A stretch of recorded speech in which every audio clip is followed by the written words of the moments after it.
Take it away, Moshe Guy from Haifa, Israel, on the date of December 27th. Shalom Aleichem, good evening. We are today, we have a shiur on Parashat Vayechi. This is actually the last parasha of Sefer Bereshit, of Genesis. It's the last chapter, number 12, Vayechi. And of course that it's very strange that we're talking about Vayechi, that means life, and actually we're talking here about the fact that Yaakov is passing away, and at the end of the parasha, where Yosef too is passing away, and this is the end actually of the first book of the Torah. So if we look a little bit in the parasha about the pshat, first of all we'll start with the pshat. We know that Yaakov is coming to Egypt. He was 130 years, and he lived in Egypt for 17 years, and these were the best years he had. Amazing. These were the best years, even that we know that Egypt is a very hard place. It's a very low place. Yeah, they were full with adultery and with very, very bad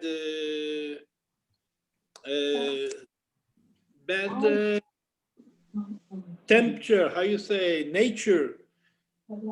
They were very hard people, and but Yaakov found the best. These were the best years he had, and it's known that 17. If you make the gematria, it's exactly Tov. The Tov Shanim, the good years of Yaakov, were in Egypt.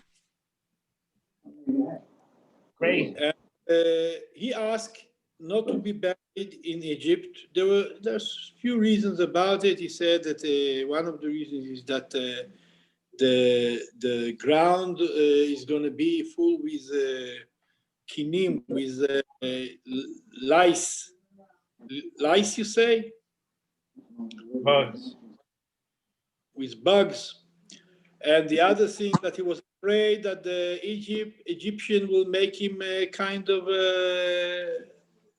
they will worship him. He didn't want it, of course. And the third thing is that it's known that when there will be recoronation, the dead from all over the world will have to pass through the ground, and they will rise up in Eretz Israel, in Eretz HaKodesh. And he wanted to avoid this. So he's asking Yosef, please, he wants to be buried in Ma'arat HaMachpelah with his father, with his grandfather, with Adam v'Chava, and we understand the reason. At the end of his life, he's blessing the two sons of Yosef, and he's saying that they're going to be like his sons. That means that they'll have part in Eretz Israel, in the Holy Land, like every one of his sons. And we hear here a point that grandsons are really like your own son, your own daughter. This is a connection that it's like your own son. And he's blessing them, and he says, "Bechai varech Israel lemor, Yesimcha Elokim keEphraim ukeMenashe. That means that the blessing that Ephraim and Menashe will have, we all the generation,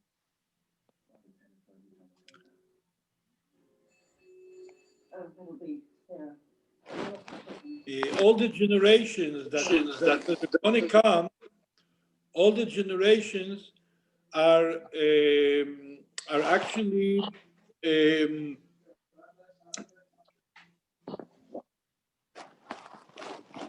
all the generations are gonna bless their sons, and we are blessed too, like Yaakov. 1 minute, please. 1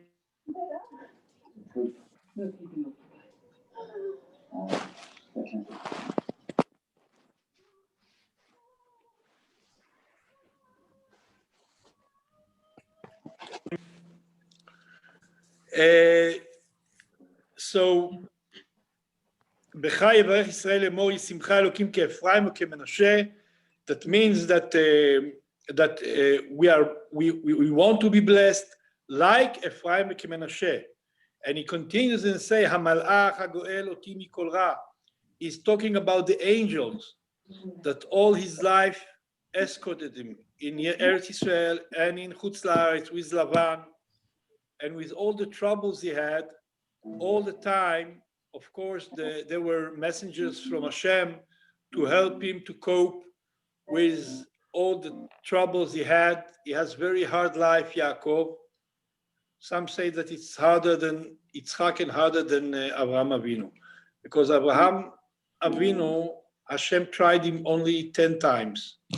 Yitzchak, Hashem tried him 1 time. It was Akedah. He gave his life. He was ready to give his life when he was 37 years old. And Yaakov had countless times to cope with troubles and problems. And if we're talking about Esav, and afterwards about Lavan, and the trouble he had with Dinah and with Yosef and with Shimon and Levi, and after Binyamin, all the troubles he had for all his years. And that's why he say, Me'at vera'im hayu yemei chayai. My life were short and very hard, very not easy. But at the end of his life, the last 17 years, Hashem gave him very, very good life. He saw his son Joseph, he saw all his family, all his children were righteous, and this was the biggest blessing you can bless someone, to be with his family, to see them grow and success and so on. Vayidgu larov bekerva. This is the blessing, vayidgu larov, like fish. You have, if you look on fish, if you have a fish in your aquarium, one fish can bring 17 and 27 small fish in one birth. Vayidgu larov bekerva. They had blessing in Egypt. They had 6 children. Every birth was, or not every, but many births had 6 children in one time. And that's why when Yaakov came to Egypt, there were only 70 people. When they come out from Egypt, there were millions. It was a special blessing that Hashem gave to the family of Yaakov. And then he's blessing Yosef. And he's saying, because actually Yosef saved all his family. It was a time of starvation. All the world was in a very bad situation, and Yosef gave them all what they needed. ואני נתתי לך שכם אחד על אחיך, אשר לקחתי מידי אמורי בחרבי ובקשתי. And he says here, he reminds you, he he hints here that Yaakov got all what he had by praying. Becharbi, it's like Becharbi Gashti, they translate it in Aramaic, Betzloti ubauti, with my praying and with my asking. I mean, it teaches us that actually every trouble you have, every problem you have, everything you want to have in your life, you have to ask for it, to speak with Hashem, to pray to Hashem, to say psalms, and to connect yourself with Hashem, that He is the one that has all the blessing, and He can give you all the blessings. ויקרא יעקב אל בניו ויאמר יאספו ואגיד אליכם את אשר יקרא אתכם באחרית הימים.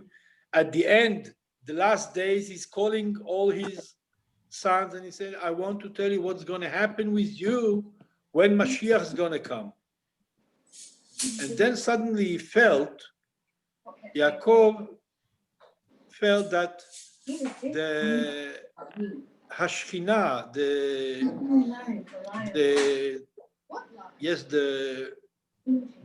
like the spirit, the holy feeling, the holy nochechut. Is how you say nochechut, Amir? The being of Hashem with him, the feeling that Hashem is with him, that he felt that it's going away from him. Because, and one of the explanation is Hashem didn't want that Am Yisrael will know how long is going to be the exile, because it's really a very hard thing to cope with when you think that you have to wait now more than 2,000 years to be redeemed from the exile. And that way he started to say other things. And Jacob is a blessing, Reuven, Shimon, Levi. And when we look about the blessing that he gives Yehuda, Shevet Yehuda, he says, Lo yasur Shevet mi Yehuda umechokek mi ben raglav. That means that all the generations from Yehuda and until now, the people, the Jewish Rabbanim that rule and have the power to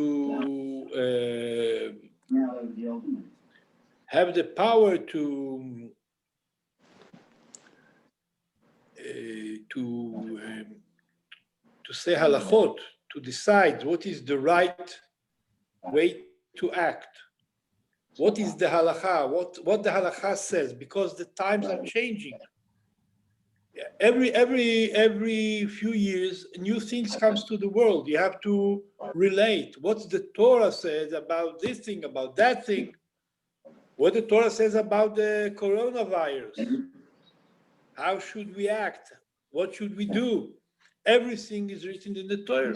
But we have to have these people that look in the Torah and know how to find the answers to the question that the generation has. And these people are tzetzaim. They're, how you say, ancestors? They're sons after son from Yehuda.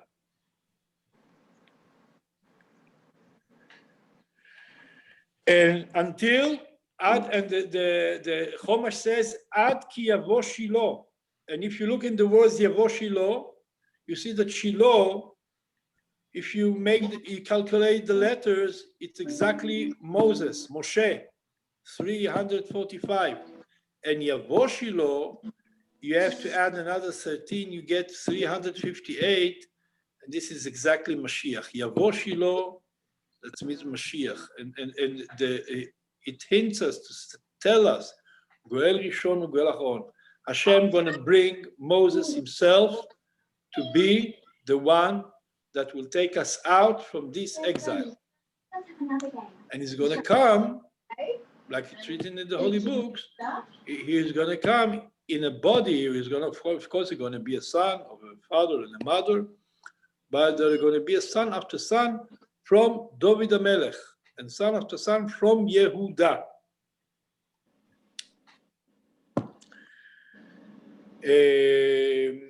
And he said about Mashiach there, in Rashi, he says, Elav goyim droshu.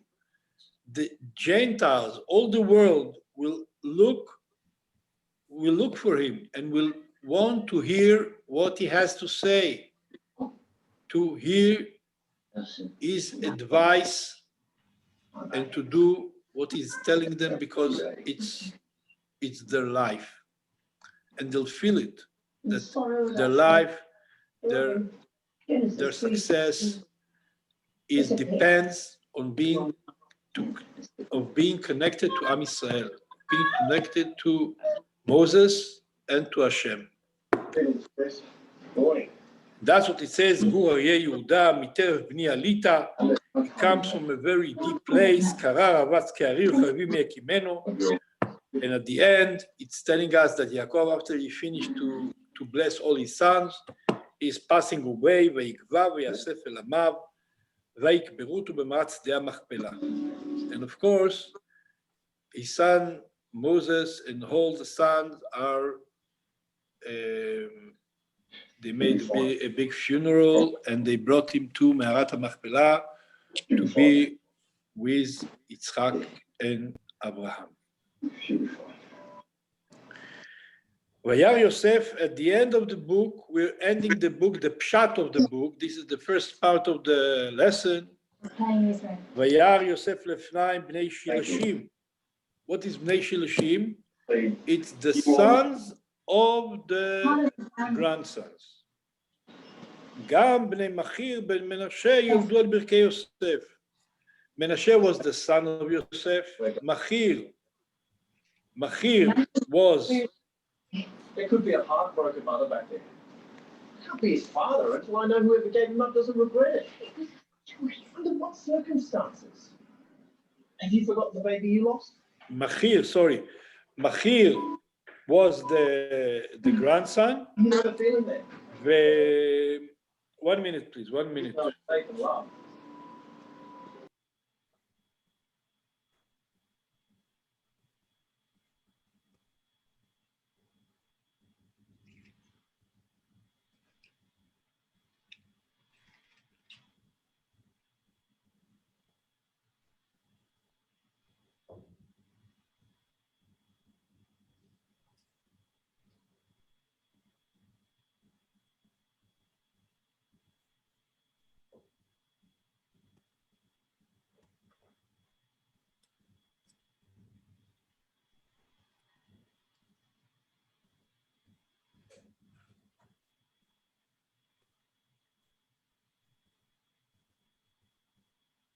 Well, while we're waiting, I don't know if you guys can hear me, but I was learning that there was a part of the thing that Moshe just mentioned about 17 years of good that Yaakov had.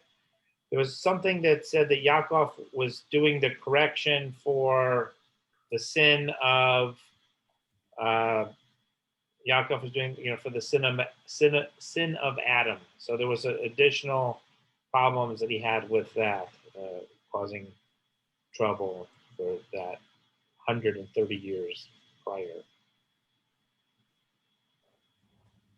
Okay, you with us, Moshe? He's coming. I think he's there. You hear me? Hello? Yes, we hear you. I'm sorry, I have to find another solution. It can't be through with my phone, because all the time people are calling and it disturbs me. Okay, maybe next time I'll try to do it with the computer. But meanwhile, what we finished and said that actually the sons of the grandsons of Yosef was grown on his knees. אני לא רוצה להתעסק בזה, אני מקווה שלא יתקשרו, מה אני אעשה? אבל זה לא טוב הפתרון.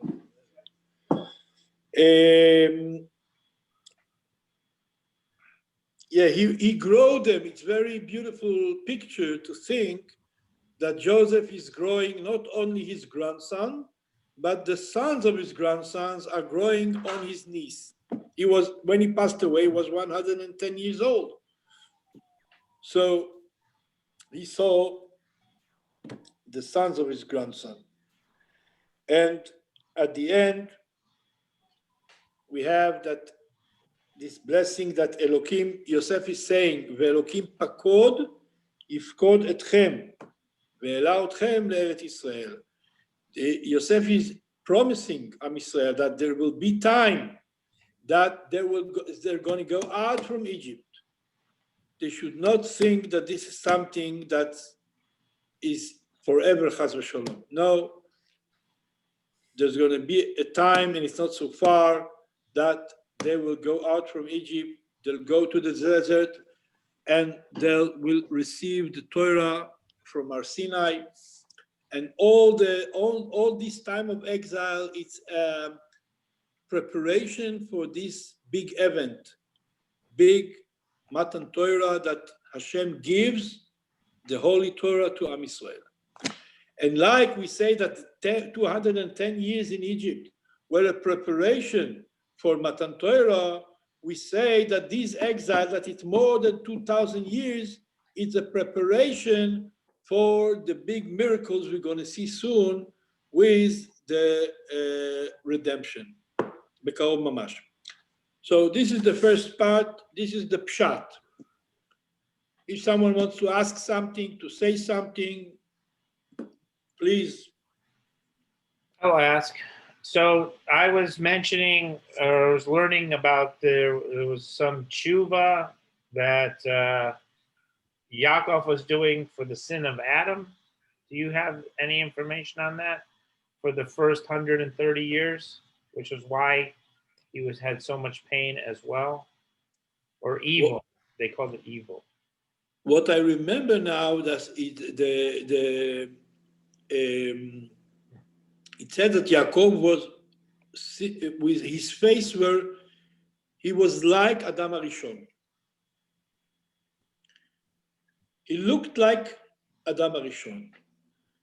And we talked about it that like Adam HaRishon and Eve didn't want that Sarah will be buried in their near them. They were shy because of that they actually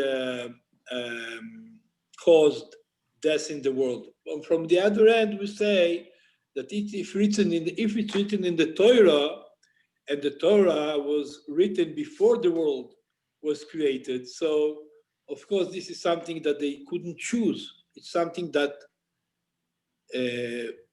was brought on them without they didn't have really the free will to choose between good and bad. In that point, it was the first day they were born. Mm-hmm. They were very clever.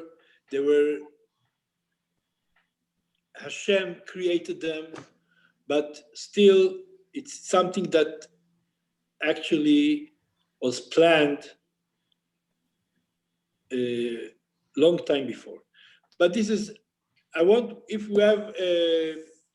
we have something about the pshat, Rabbi Avraham, that connected with this pshat of the parsha, and if we have, so we can try to think about it together. And maybe Tamir wants to say, maybe Brian wants to say something. Is Patty with us, Avraham? Yes, she's here. Maybe she has a question, she wants to say something. I don't know. And if not, we can continue to the next part. We're getting close to the Zohar about the parasha. We have a few parts very, very interesting about this parasha. And I just want to say 3 points that, we know that the Torah is built from Pardes. That means Pshat, Ramaz, Drash, Sod. Yes, this is the orchard.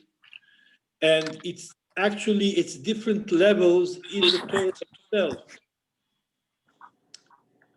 So I would like to say 3 points about the Ramaz, the Remez, the hints that we have in the Parsha. Of course, we have many hints in every word in every Parsha, but just three things I picked, and I wanted to remind them. The first thing, like we said, that the words Yavo Shilo is Moshe plus 13 with 13. That means that it's equal Mashiach 358. This is the first hint. The second one is that because we are finishing now the book of Bereshit, and we used to say, when we finish the book, we used to say Chazak v'nitchazek. That means that we're asking Hashem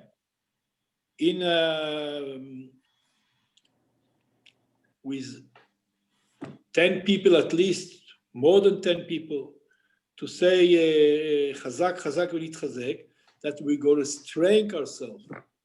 We're going to be stronger and stronger and stronger with all the good things we're doing. Chazak v'nitchazek. And if we look in these words, Chazak v'nitchazek, we say it after every book we're finishing. Bereshit, Shmot, Vayikra, Bamidbar, Dvarim. We say Chazak v'nitchazek, and that's mean, if you look in the words, it's Chazak, that's exactly equal 345. That means Moses, Moshe. And the hint here is that we have to strengthen our connection to the Moses, to the Moses that we have every generation. And the third one and the last one in this point, in this the level of remez, like we say, is that it's written, the Baal HaTurim says, Vayitchazek Israel vayeshev al hamita. The words vayeshev al hamita, he sat on his bed. He was very ill.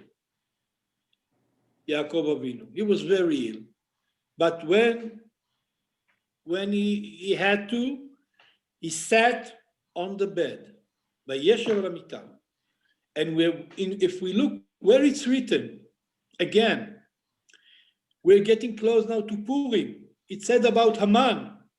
It said, "Vehaman nofel al hamita."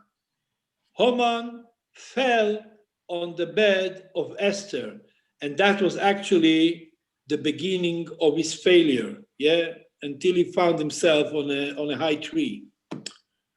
But the Baal HaTurim says that the righteous people, even when they're ill, when they have problems, they're getting stronger and stronger. Mechadesh yameinu kekedem, yalu ever kanesharim, yitgaber ka'ari. That means that Hashem gives power to the righteous people to come stronger and stronger. And the opposite about the evil people. Even when they're very strong and they're very powerful, they have jobs, they're in a high rank, maybe in the army, maybe in the government, maybe, yes, they have a lot of power, influence, but because they're evil, even when they're strong, they're vayipol, nofel al hamita, they're falling down. They don't have the power to stay still and to get over the winds of the world. Okay, so this is the Ramaz. Today we won't talk about the Drash. We remind few Drash from Rashi, but today we won't talk about it. I want to come straight away to the Sod, to the Zohar, and we have a few very beautiful things in this parasha in the Zohar. And the Zohar says, Vayechi Yaakov v'gomer. I'll read it first in Aramaic and then we'll translate, and then if we have questions, if we want to understand things more, please ask. First in Aramaic, he says, Vayechi Yaakov v'gomer. Rabbi Chia patach ve'amar, ve'amech kulam tzadikim le'olam yirshu aretz v'gomer. זכאין אינון ישראל, יתיר מכל המין, דקודש בריחו קרא לון צדיקים. להחסין לון ירוטת אלמין בעלמא דעתי. להתענגה בעולמה, כמו דכתיב, אז תתענג על הוויה, מה איתם הבגין דמדבקין, בגופה דמלכה דכתיב, ואתם הדבקים בהשם אלוקיכם, חיים כולכם היום. And now I will translate, I'll try to translate what the Zohar says. This is something that said Rabbi Chia. It's very interesting because we meet Rabbi Chia in this week's Tanya. The Tanya in chapter Yud, in chapter 10, is saying something very, very interesting. I would like to share with you.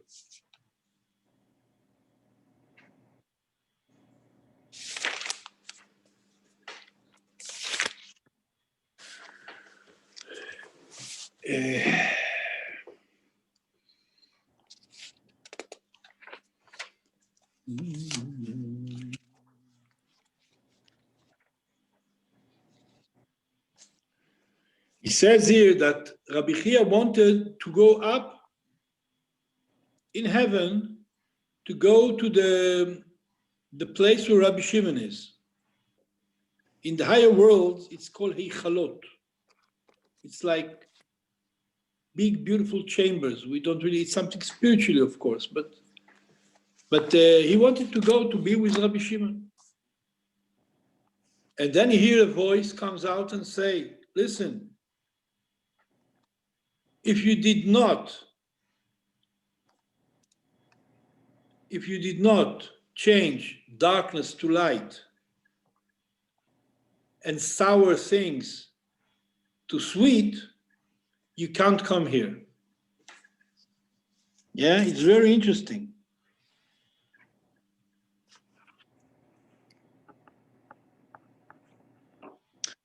That means if you took the darkness of the world and you made it light, there you're connected with Rabbi Shimon. You can come you can enter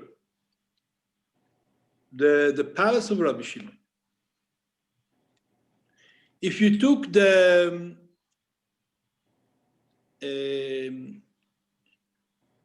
bitterness of your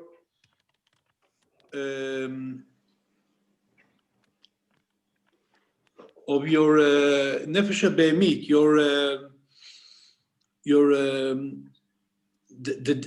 the lower part of your soul, if you take the bitterness of it and you changed it, yeah, you made it sweet, then you can come and be with Rabbi Shimon. And this is something we can take really for all our life. This is our work. If we see something that is dark, we have to try to make it shine, make it to bring light to these dark points, to these dark places.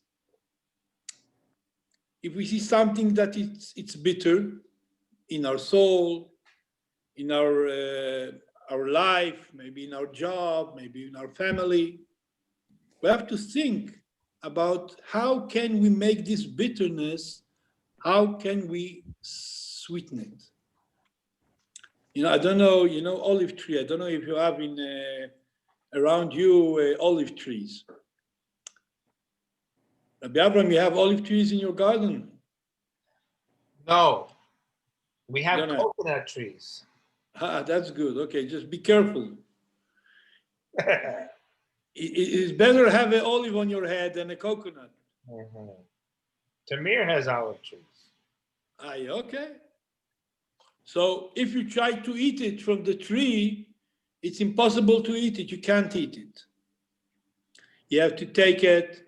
You have to take something and to break it and to put it in salt and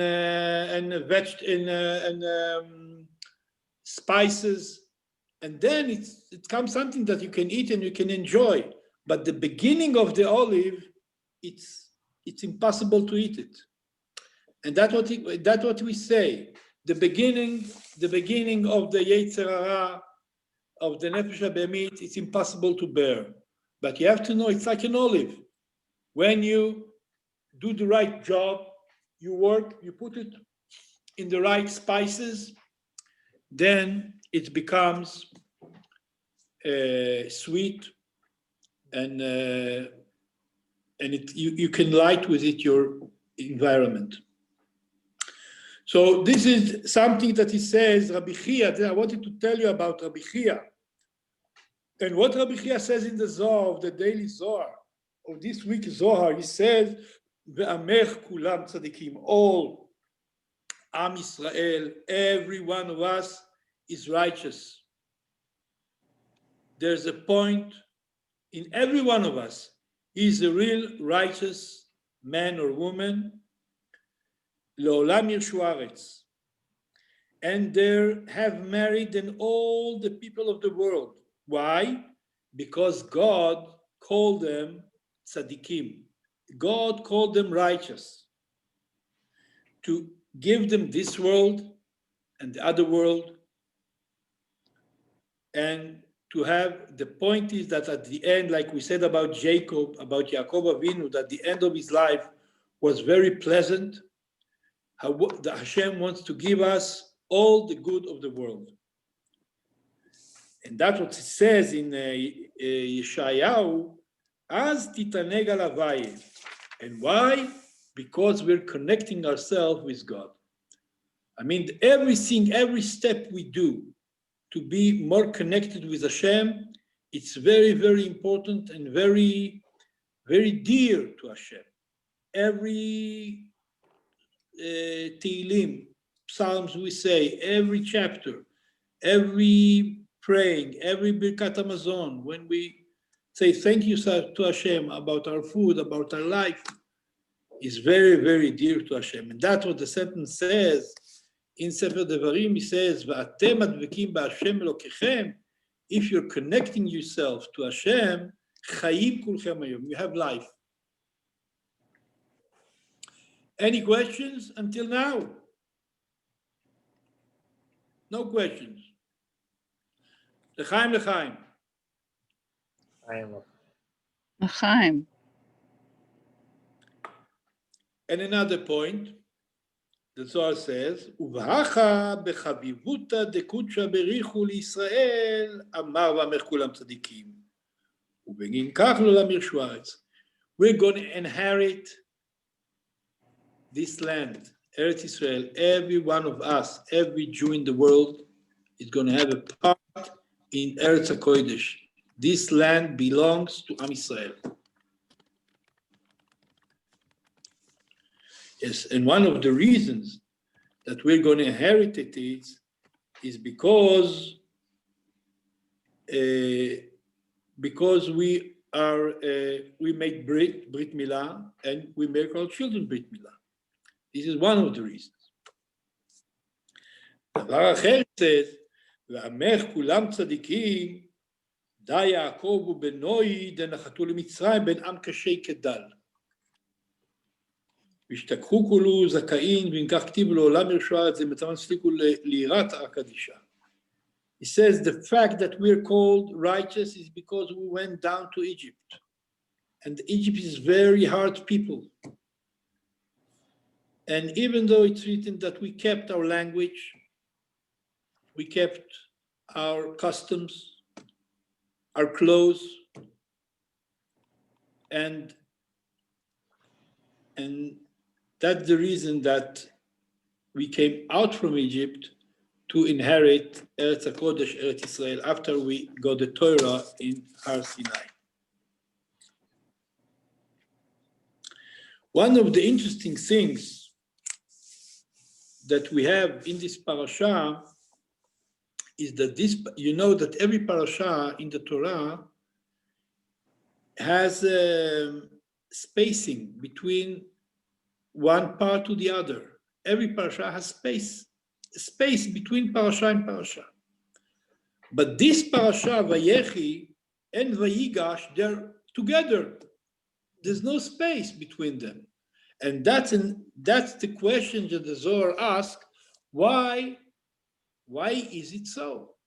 Why there's no space between the last parasha and our parasha? If you look in Sefer Torah, it's very hard to see where the parasha begins because there's no space. Usually there's a space, 9 letters between one parasha and the other. Here there's no space. What's the reason that it's so connected with the last parasha?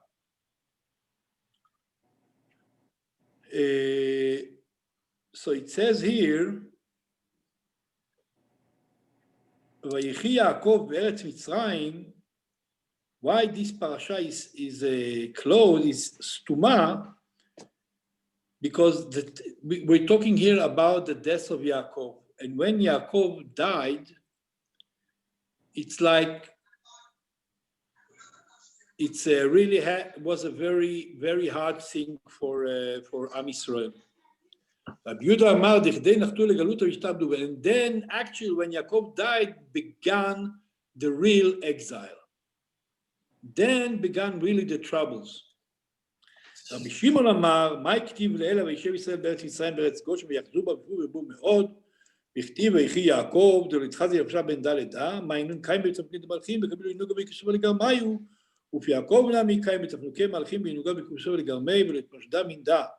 אך יקרי ויחי דא כל יומוי ליקרי ויחי בגין דכל יומוי בצערה ובצער השתכחן, על הכתיב לו שלמתי ושקד ולא נחתי, ויבוא רוגז.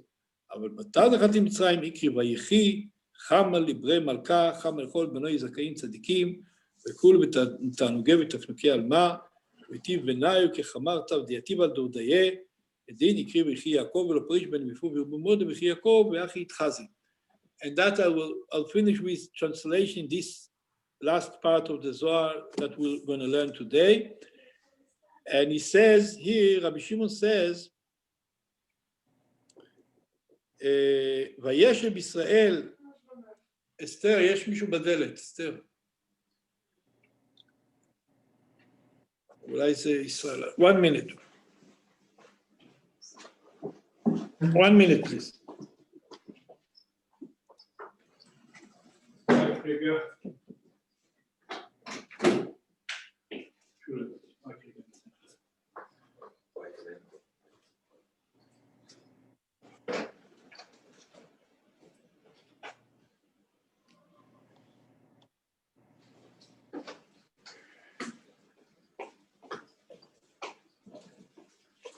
באמצע שיעור.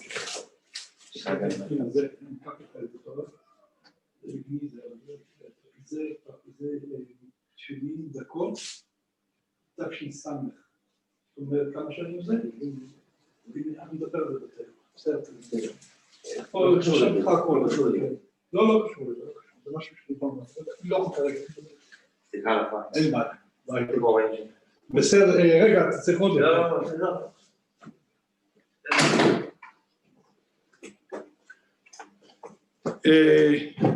Yes, I just want to finish the translation. You're with me? Yes. The last few minutes, Rabbi Shimon says here that when Am Yisrael comes to Eretz Goshen, they come to the best part of Egypt. ויפרו וירבו מאוד. Many children. And children of children and children of children, so and so and so. Yaakov Avinu had the merit to see hundreds and thousands of his children and children. Yes, how you say children's children? Rabbi Avraham. It's a heritage, ancestry, but it's in forward. This is the word. This is the word. Ancestry. This is the word I was looking for. And this is the reason that why these two parshiot are together. And he saw his children in a good situation. They had all what they needed. Like it says, lechem lepi ataf. They had Yosef gave them bread and food more than they were needed. They had plenty of food, plenty. They could sit and learn, and la briut.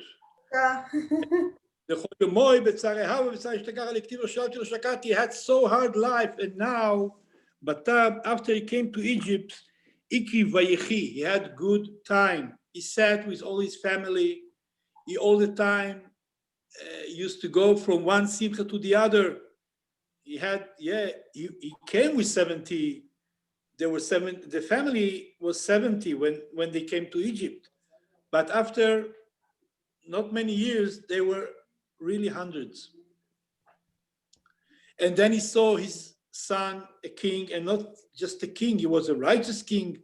All his sons were righteous, and all of them, they had all what they need, so they were really, they could have time to deal with the really important things, with the spiritual world, yes? And he sat between them like, it says in the Zohar, kechamar tav, the yashiv al dordaye. That's mean like a good wine. You know, if wine is in the right position, in the right place, the right temperature. So as the time goes, it's getting better and better and better. And that's what the Zohar says about Yaakov Avinu.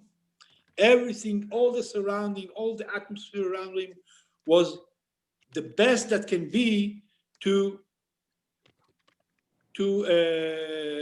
advance in all the good things, in the spiritual things. And that's why this parasha is called Vayechi. That's what we learned about this parasha. If we have any questions, please, this is the Zohar for today.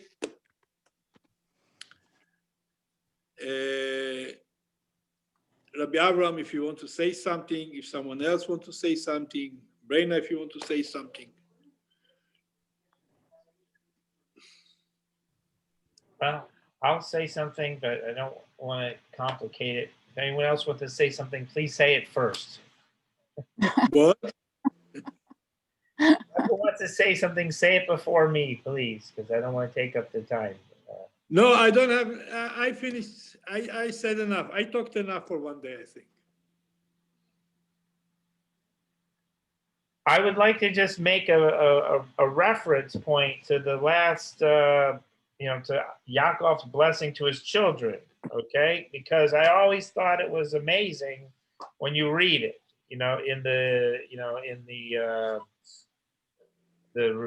just what it says in the Torah. It's like, basically, he gives some people better blessing and some people not so good, so you look at it and he blesses each of the children, I don't even know if it's a blessing, I'm not sure. Does it say it's a blessing? But he introduces each child. He says Shimon and Levi are comrades. Their weaponry is a stolen craft. Into their conspiracy may my soul not enter. Hello? What kind of blessing is that? Yeah, right. Okay, yes. I mean, so you look at each of them, they're all a little different, but I mean, they're pretty rebuking. Like it's a rebuke, right? It's not the dad will recruit a resentment and it will retreat on its heels. I mean, anybody have any feedback on these blessings? That's really, that's this next Parsha. I always thought it was complicated. I didn't understand it. And then these blessings, I think, go ahead. Maybe you can say that Shimon and Levi say that they has tools that they can use. They really are used like they killed all the people of Shechem, yeah? But actually there it was for the honor of their sister. So you can use these weapons against your enemies. I mean, it's a klei chamas michotehem. That means that they are really dangerous. They are really can be dangerous. But we need people like this sometimes, you know. But what he said here about Jacob, that said about Shimon ben Levi, that actually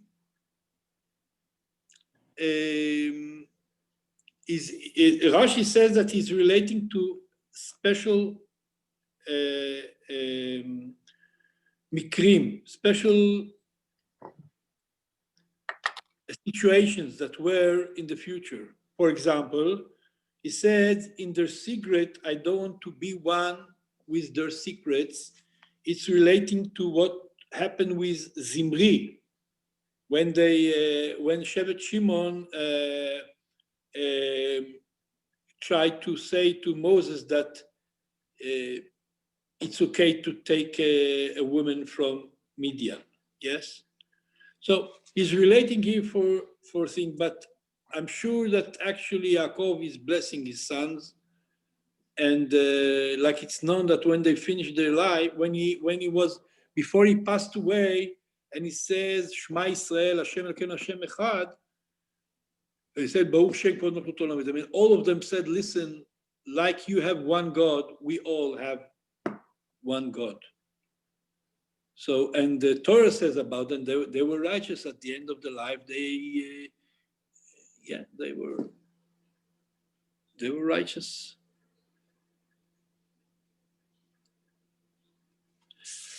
Another thing maybe you can say, Rabbi Abraham, is that Rashi says here that Yaakov is like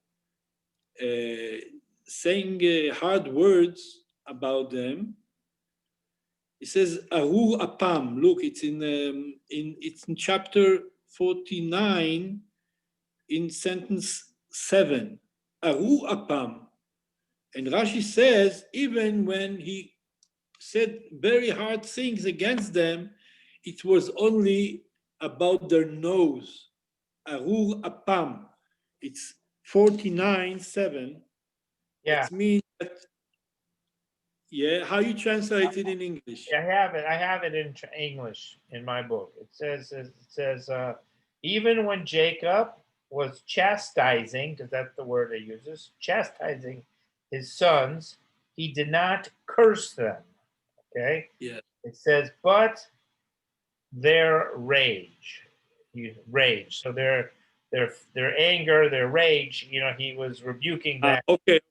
Yes, that's a good translation. That's nice. Okay, That's yeah. what this particular one says.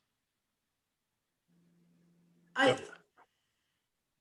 thought I haven't read this week's Parsha yet, but I remember reading or hearing that Yaakov, the blessing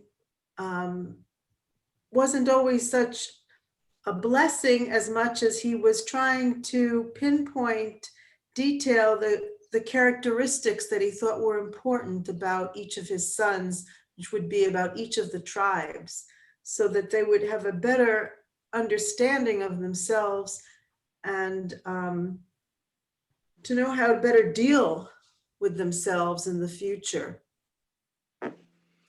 That's a nice idea. Yes? I mean, it's like saying that there's a known sentence that says "Chanuch lanar al pi darko." When you have a boy or a girl, you have to educate them according to his nature. I mean, if he's an artist, you don't try to make him a doctor, and try to find what his abilities, what is, how you say, characteristics, Yeah.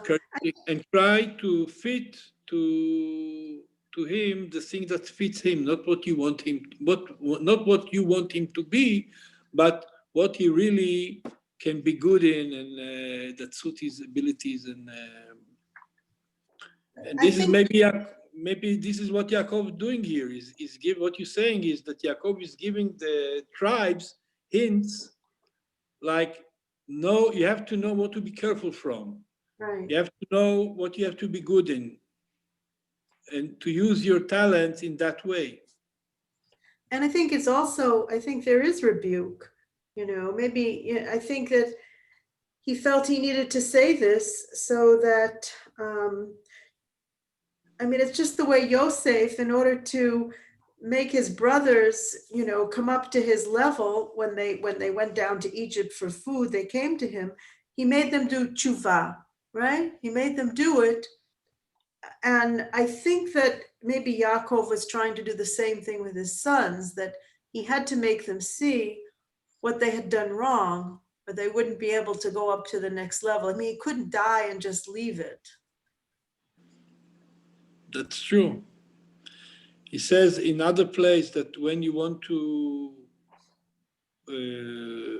criticize your sons, when you want to say something, the Medrash brings few places like Joshua and Moses and Jacob.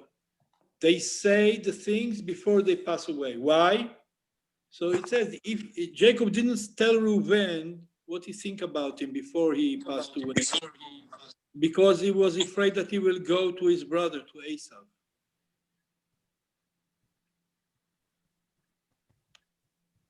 I don't follow what you're saying. I'm saying that when if someone is, I see my son and he's grown up, and I know that even if I'll tell him things to do, he won't do it. It's better not to say,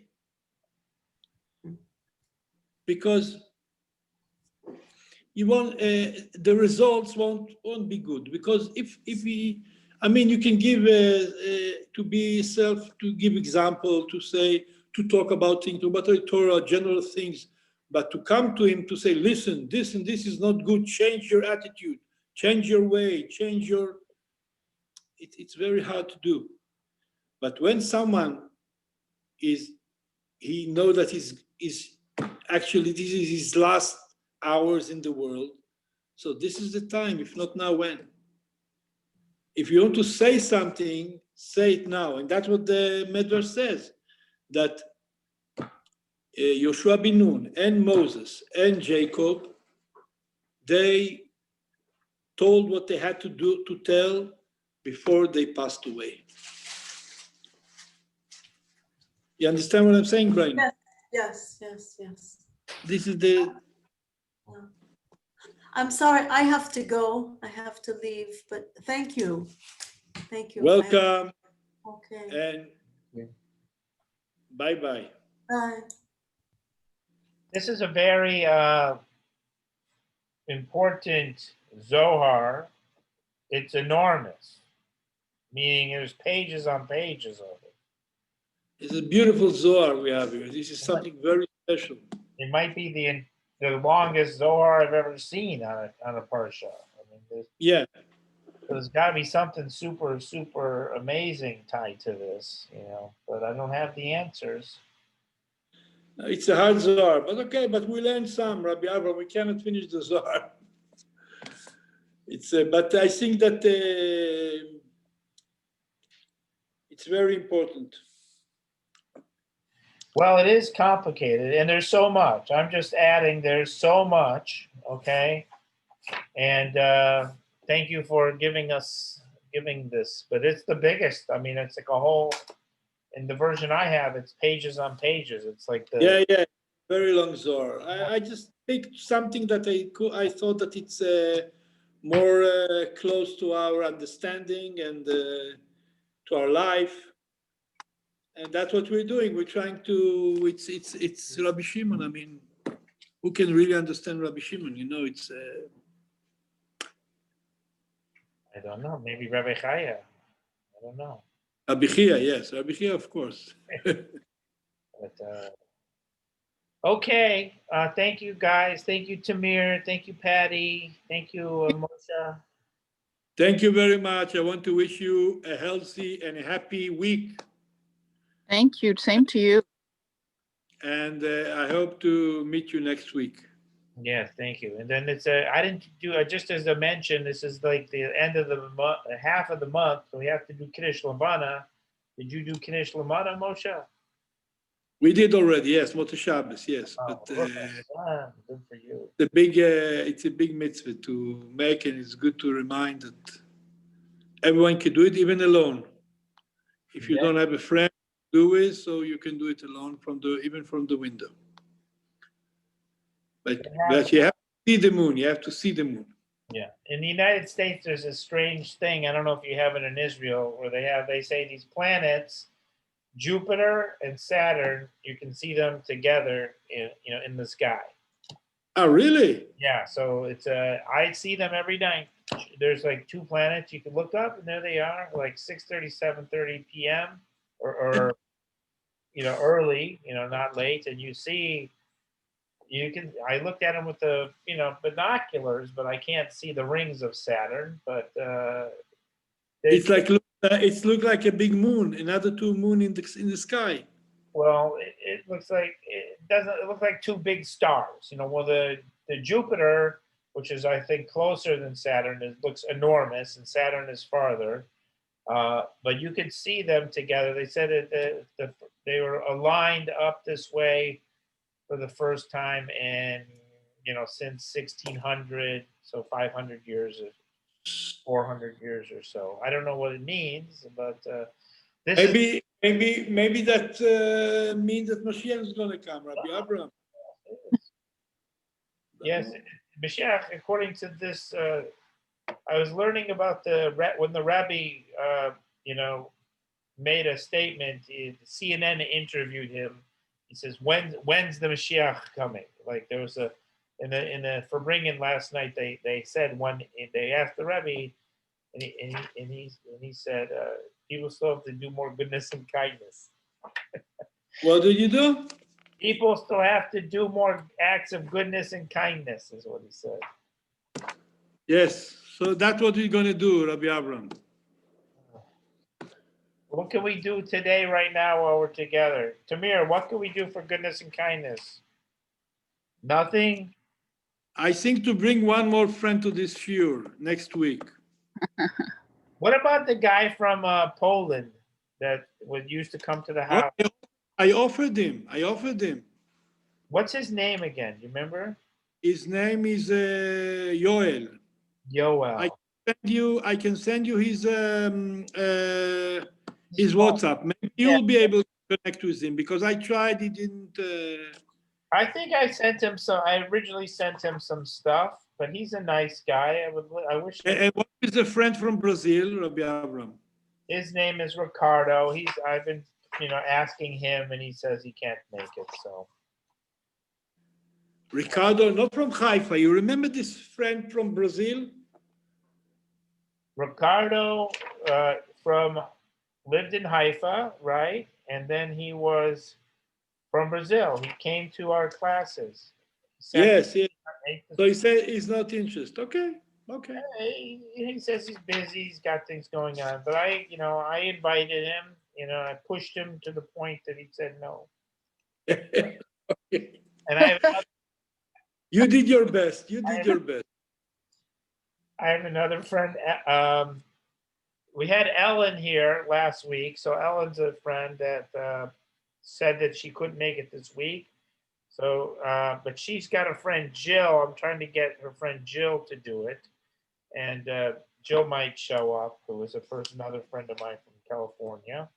Okay, we'll come to days that there will be no place on the phone.